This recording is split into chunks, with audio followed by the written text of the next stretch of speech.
This is class number 5 for the course, The Contemporary European Security System, and today's topic is class number 5, New Security Problems, is the title for today's class.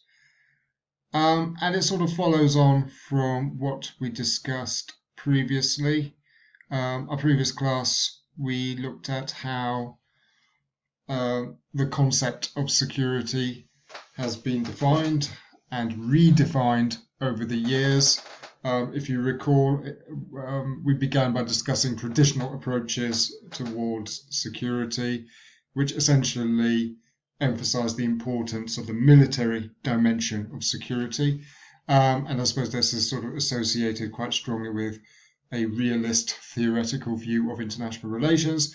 Then we moved the discussion onwards and discussed the ways in which the idea of security, the concept of security, has been broadened to include other dimensions such as economic security and things like that. Today we're going to take this story on and think about security problems and what constitutes a security problem in today's European security system.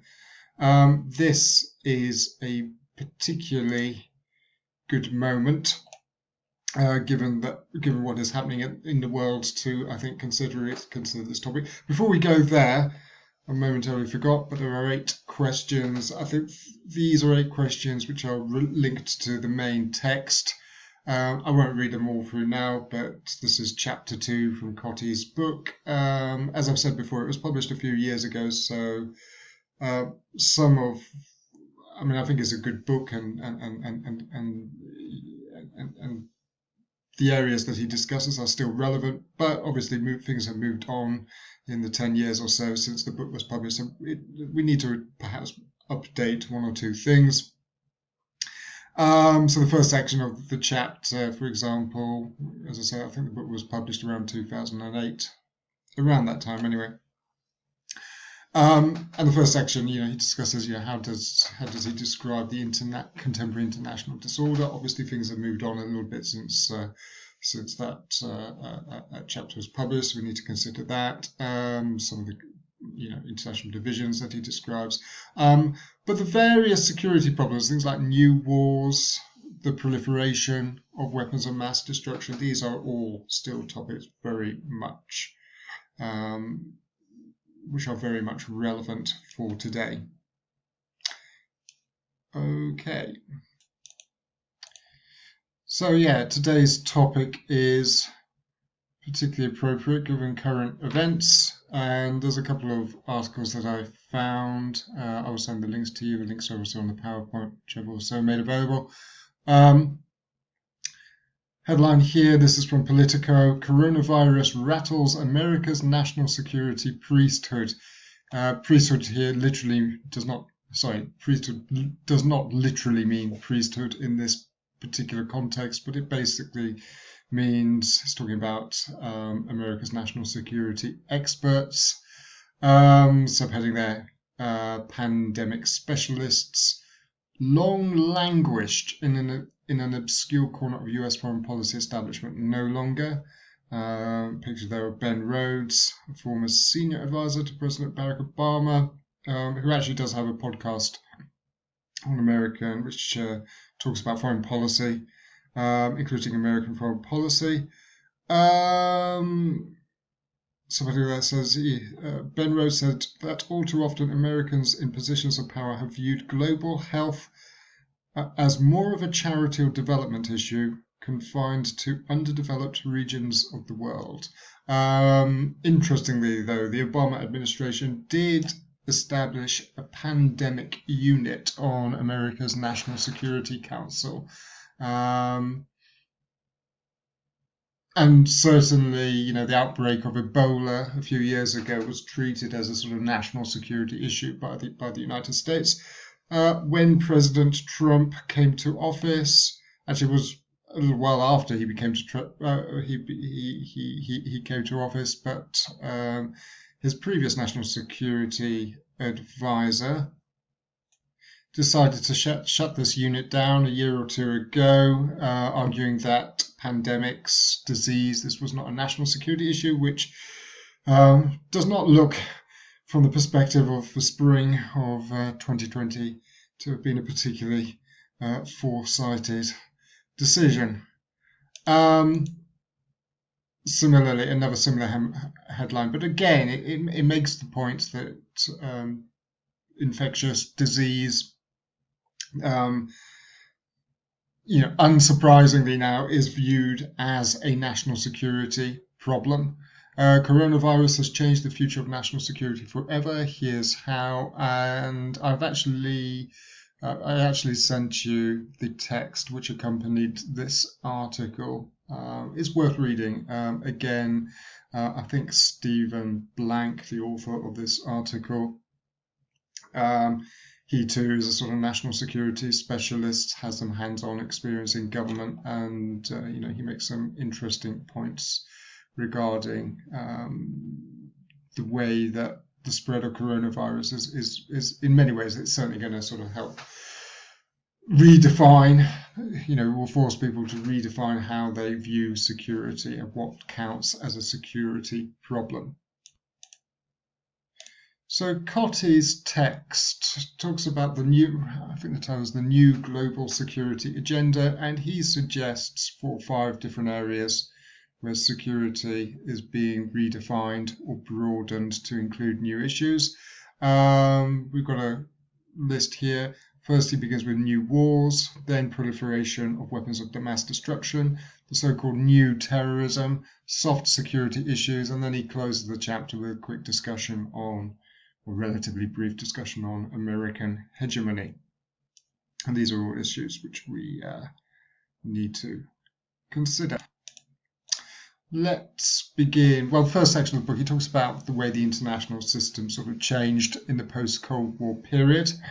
First point there then, it says the end of the Cold War meant an end to the bipolar international system. So really, after the years after the Second World War, the 2 big superpowers dominated the international system, the United States and the Soviet Union. When the Soviet Union collapsed, end of 1991, the United States was left alone. The United States was basically dominated the international system. So you went from having a bipolar international system to a unipolar international system.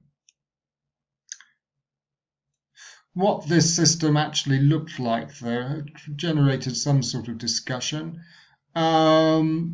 One way of viewing it was this essentially that this was a system dominated by the Western states. By Western states, we mean primarily North America, Europe, Japan. So, the world's biggest developed economies. Others would say it's not just dominated, but essentially you have a stark division between the so-called core, again, the kind of Euro-Atlantic community right at the heart of this system, and the periphery being the underdeveloped world. Equally, relating to this argument, there's been, another way of viewing the world has been this idea that there are zones of peace and zones of turmoil. Zones of peace, again, in the developed world, which are, prosperous, stable. The people that live in these countries, secure, well-fed for the most part, sheltered, etc., and zones of turmoil where the people living in those parts of the world, obviously in a much more insecure environment. So, a stark contrast. Again, it sort of relates to this notion of a core and a periphery. Also thinking in the years, and I think this is still obviously true today, some states, this is point number 4, some states are resisting the spread of liberal democracy, Russia and China, or Western cultural values.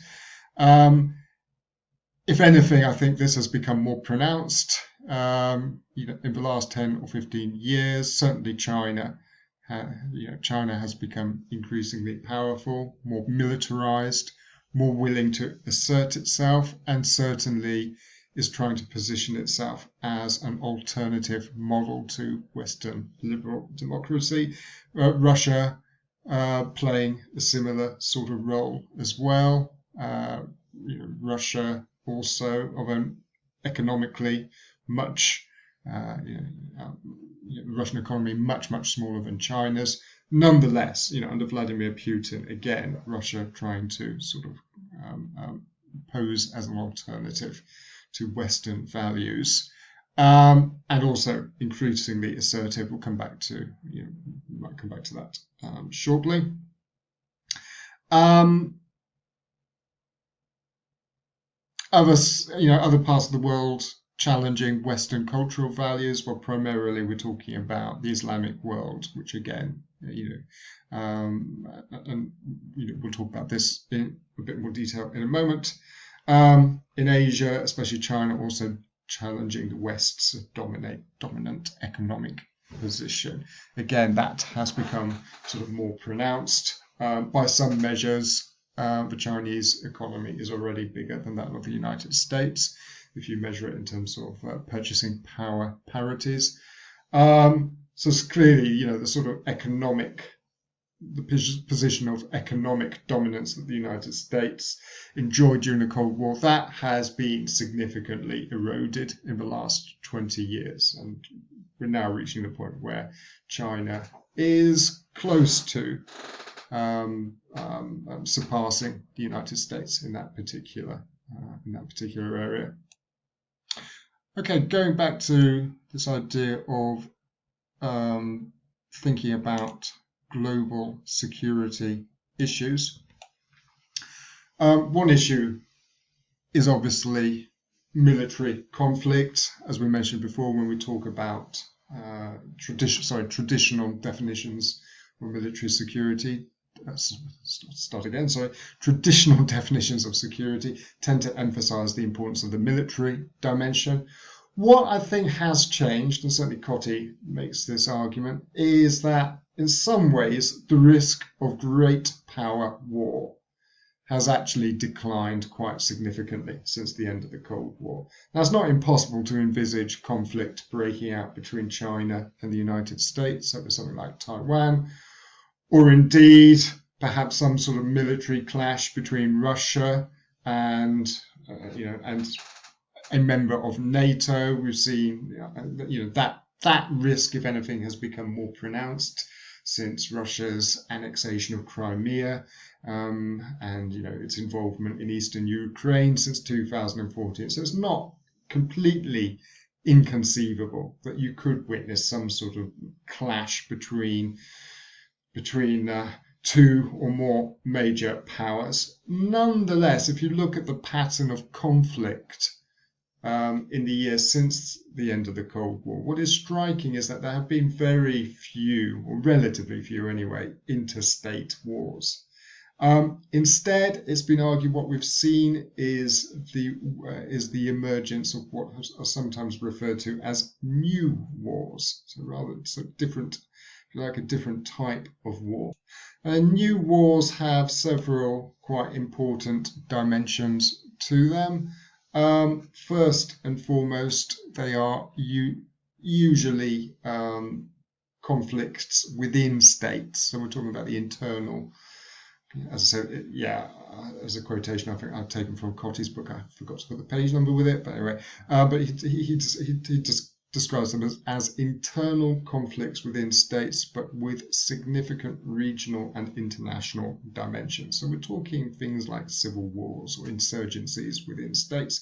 However, usually the consequences of these wars spill over into neighboring states, so they have a sort of regional dimension to them, and they often draw in the international community. Often it's because of the kind of humanitarian consequences of the war, which brings them to the attention of organizations like the United Nations. Examples of these sorts of wars might be the breakup of Yugoslavia in the early to mid 1990s, Somalia, which basically was a sort of failed state, became a failed state, Rwanda, and the tensions between the tribes, which spilled over into massive violence in 1994, Afghanistan, and we could add, I'm sure, many other countries to the list there.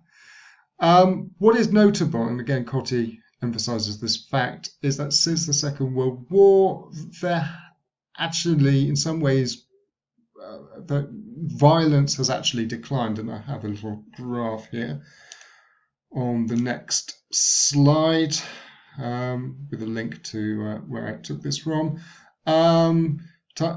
Graph here entitled Battle-Related Deaths in State-Based Conflicts since 1946 by World Region.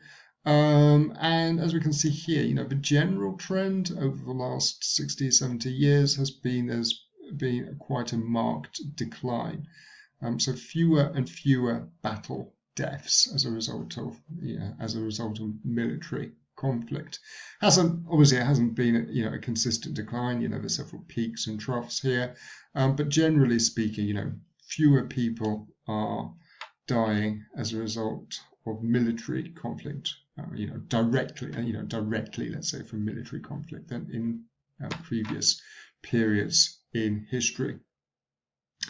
But yeah, new wars defined in a way, chief characteristics, let's say, of new wars are that most casualties in these wars are civilians. So civilians are very much very much in harm's way in these sorts of conflict, very much at the sharp end, if I can put it that way. They have regional consequences, as we mentioned, so often, consequences can spill over into neighboring states. That might be, refugees leaving, pouring out of the country concerned and ending up in neighboring states. Obviously, a good example of this at the moment would be somewhere like Syria. Violence can sort of spill over, particularly if there are, ethnic groups which are part of this conflict in neighboring states. Things like that. Economic consequences can also, spill over as well. And yeah, they become internationalized, as I said earlier. It can draw in other, it can draw in outsiders. So one thinks of something like the NATO intervention in Libya, for example, in 2010, or the UN and NATO's involvement in Yugoslavia in the 1990s. And the general argument is that although maybe in some ways international conflict seems to be declining, these very sort of messy intrastate wars with, as I say, these quite pronounced humanitarian consequences, these are probably going to be a significant feature of 21st century international politics. So this seems to be a pattern which is likely to continue in the decades that are coming from now. Our next problem we need to consider is proliferation, by which we mean proliferation of weapons of mass destruction. Again, first point on our slide here, since the end of the Cold War, more states have acquired or are attempting to acquire nuclear weapons. So when we talk about proliferation, we often primarily think in terms of nuclear proliferation. And certainly what we have seen over the last 30 or 40 years is a sort of slow proliferation of nuclear weapons, so more states acquiring this technology. In recent years, we could mention India and Pakistan, two countries which are self-proclaimed nuclear states. North Korea also in possession of nuclear weapons.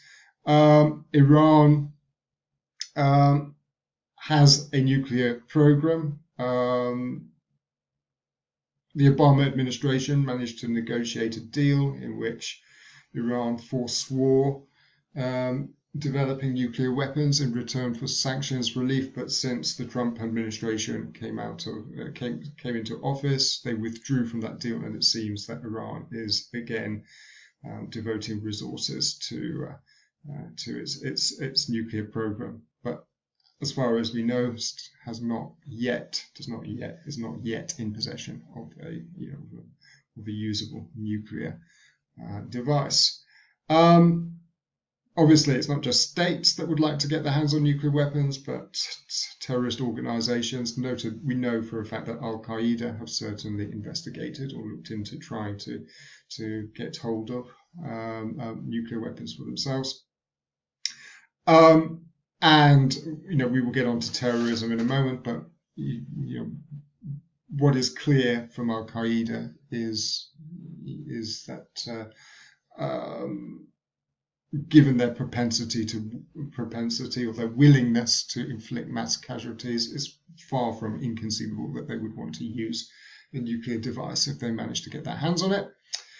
Some writers are now saying that we are entering a second nuclear age. So the first nuclear age was, if you like, in the relatively early years of the Cold War, in which a fairly small group of states were self-declared nuclear powers.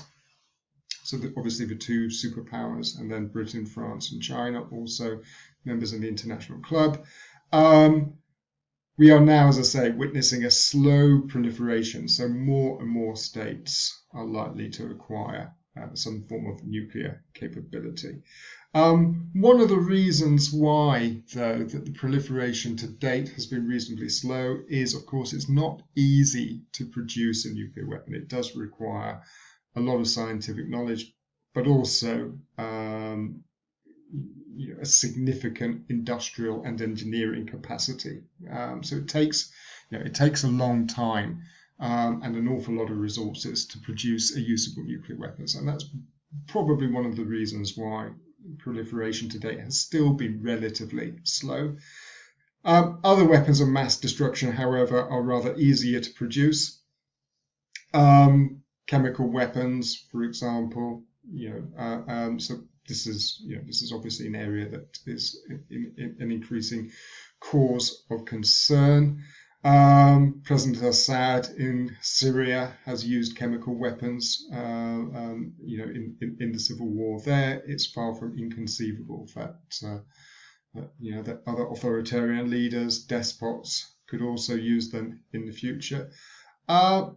There is some doubt, though, as to whether or how effective chemical weapons would be in the hands of a terrorist, in terms of trying to produce mass casualties. There are some question marks. So perhaps at a sort of tactical battlefield level, these weapons could be used, but less clear how viable they are in terms of sort of terrorist attacks producing mass casualties. Biological weapons as well, again, could be produced, but again, similar to chemical weapons, you could see how they could be used at a tactical level. Still unclear as to the degree to which they could produce mass casualties. Point number 5, I think, divisions over whether to use military or non-military means to manage these sorts of threats. And as I said, I mentioned a moment ago, Trump withdrew from an agreement with Iran that Obama administration negotiated. So it looks as though Trump, when trying to manage these sorts of situations, at least in terms of Iran, has opted to take a fairly tough approach, perhaps also considering the possibility of some form of military action. In contrast with North Korea, though, the Trump administration has engaged in high-level diplomacy, although I think it would be fair to say it hasn't actually produced much in the way of results in terms of persuading the North Korean government to eliminate its nuclear arsenal. Okay, the next global issue that needs to be considered is what is known as new terrorism. The first point to make, of course, is that terrorism is not in itself a new phenomenon. Terrorism has been around for hundreds, if not thousands, of years. New terrorism is defined as being, I suppose, a different version or relatively new variety of terrorism in several different ways. First of all, this new form of terrorism believes that it's engaged in some sort of global struggle And it's primarily motivated by religious values. And I suppose this term has come to the fore since 2001, so it's primarily viewed as kind of radical Islamic groups who believe, this is point number 3 here, who believe that there is a global conflict between Islam and its enemies, which they would define primarily as the West in general. More specifically, you might add the United States, often labeled as the Great Satan. Certainly Iran has used this term to describe the United States. So primarily United States and, of course, Israel. So whereas more traditional forms of terrorism it's usually been the case they've been engaged in some sort of national struggle. So usually it's a national group who are fighting for independence. In the case of new terrorism, as I say, their motivation is primarily religious. To take Al-Qaeda, which sort of, I suppose, in some ways morphed into the Islamic State, their primary aim was to establish an Islamic caliphate, or an Islamic state of some description. Al-Qaeda itself, certainly after 2001 and after the United States' intervention in Afghanistan, basically became a sort of very decentralized network, a loose collection of groups operating semi-autonomously, but sort of linked by a shared ideology and sort of communications, being part of a similar sort of communications network.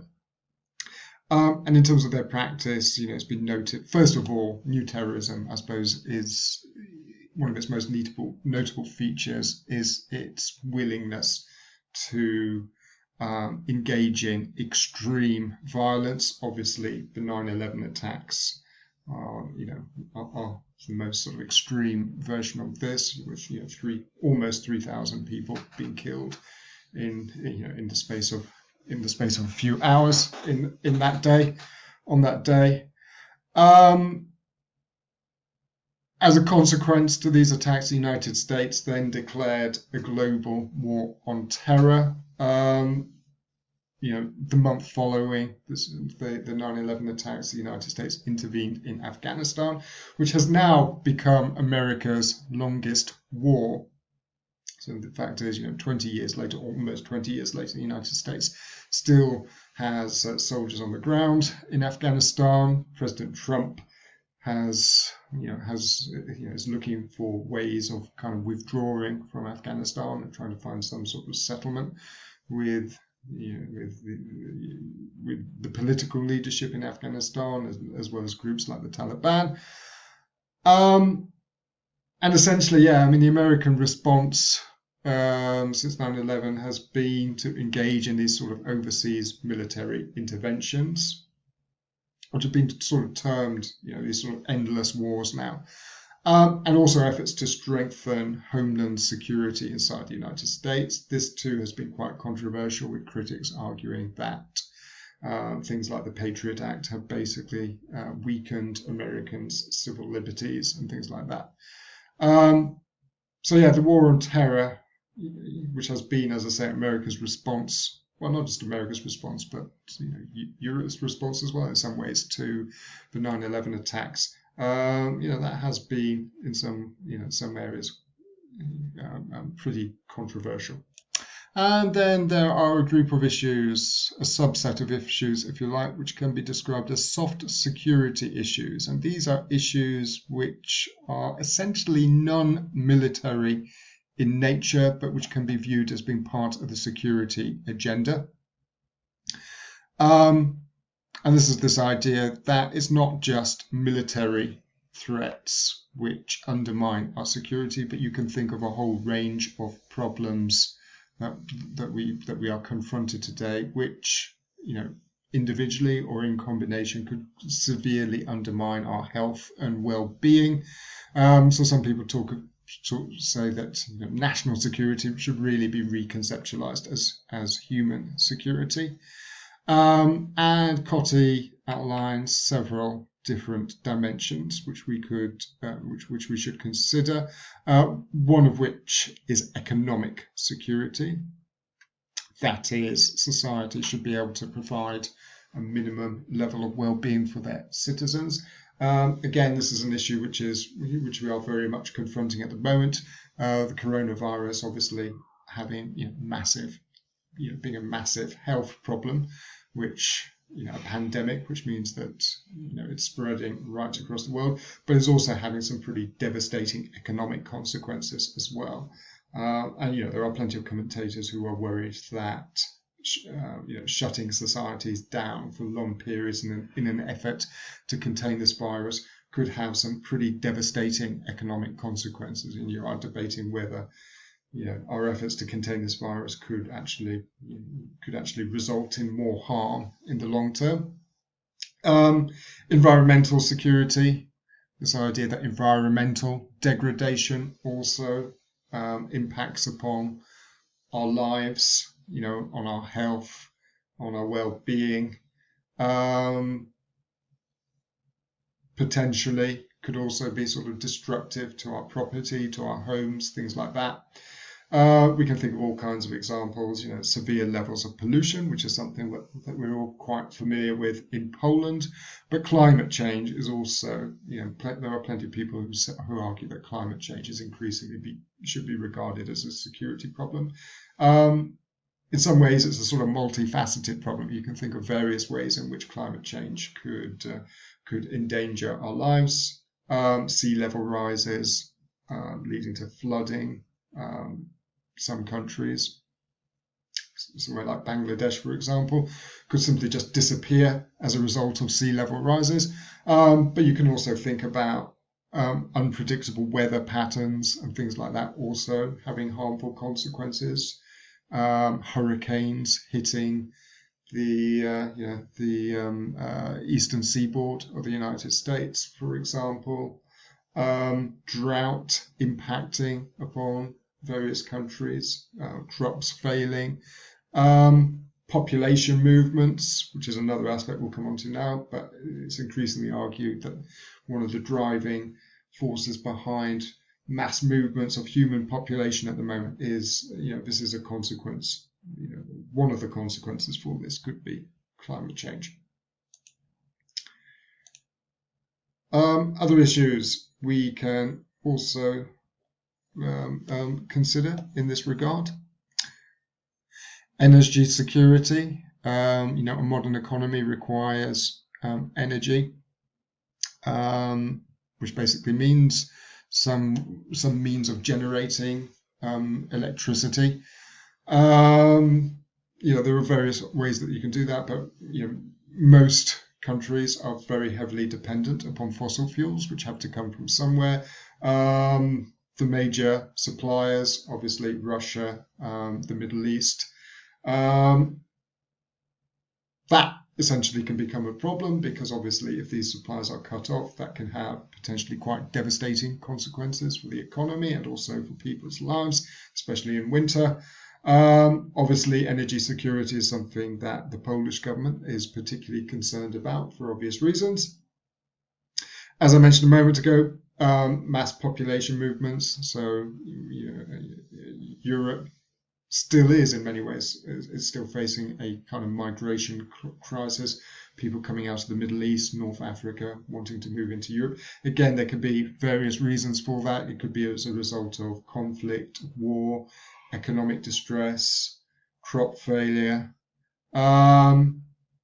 all these reasons. But thousands and thousands of people moving across frontiers, that in itself can cause major problems. Disease, again, something we are very familiar with at the moment, the way disease can become a security threat. I mentioned, even before COVID-19, you had things like HIV, which has had a devastating impact in Africa, especially. SARS 2003, which in many ways was a sort of precursor to COVID. You've had other similar sort of diseases, which respiratory diseases since then as well. Today, of course, we're faced with this global pandemic, which, as we mentioned, is having, is a huge health crisis, but is also having some pretty devastating economic consequences as well. Moving on very quickly, crime, organized crime, that can also fall into this sort of rubric of soft security issues. Again, it's probably a sort of global phenomenon, but it perhaps affects some states rather more than others. So obviously South America, so a country like Mexico, Colombia, drug cartels, things like that are obviously a huge problem, not least because of the level of violence which accompanies these gangs' activities.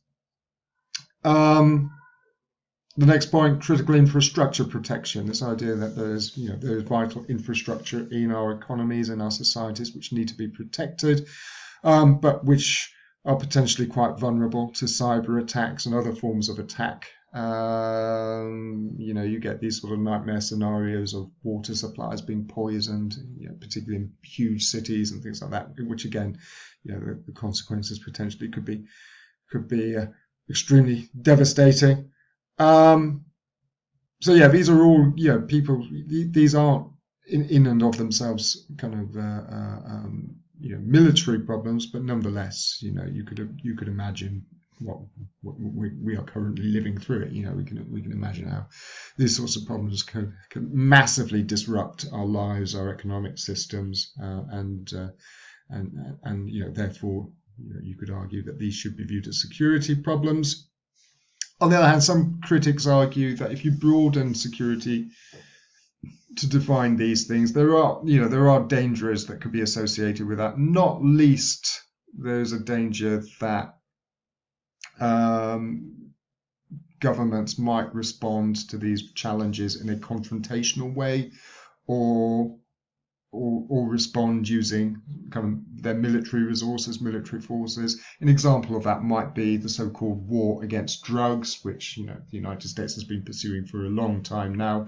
So putting essentially sort of militarizing their police forces, security agencies in an effort to kind of combat this problem, which has claimed a lot of lives, incarcerated a lot of Americans, but which doesn't seem to have significantly reduced the problem in any way. Similarly, you think about the migration crisis that Europe has faced, and the tendency, I suppose, of governments to try and close off their borders, use their police, immigration officials to try and keep people out, which might not necessarily be the most effective way of managing these sorts of problems. And the final section of Cotty's chapter talks about the issue of American hegemony. And as I mentioned right at the beginning, after the Cold War, America was essentially in a hegemonic position. There was no other superpower in the international system to really challenge its presence. Second point there, as I say, is the United States was the world's only superpower, the only state capable of projecting power globally, which I would argue is still pretty much the case. I don't think America's position is anything like as dominant as it was, let's say, 10 years ago. I think there are other powers, notably, of course, China, whose relative position, let's say, in the international system has been strengthened quite significantly. Nonetheless, the United States is really remains the only country which is capable of projecting force globally, for the time being, at least. That could change, perhaps, in the not too distant future. However, point number 3, again, when Cotty was writing his chapter, which again was a few years ago, there was a lot of debate about the possibility that the United States was becoming overstretched, effectively having to fight, 2 quite significant wars, in one in the Middle East, in Iraq, and another in sort of southern Asia, in Afghanistan, and a fear that perhaps its resources were beginning to become too overstretched, Cotty's sort of cautions against this by arguing, correctly I think, that there's a long history of people talking about America's potential decline, and over the last 30, 40 years, for the most part, they have not been proven correct. America has managed to retain its number one position.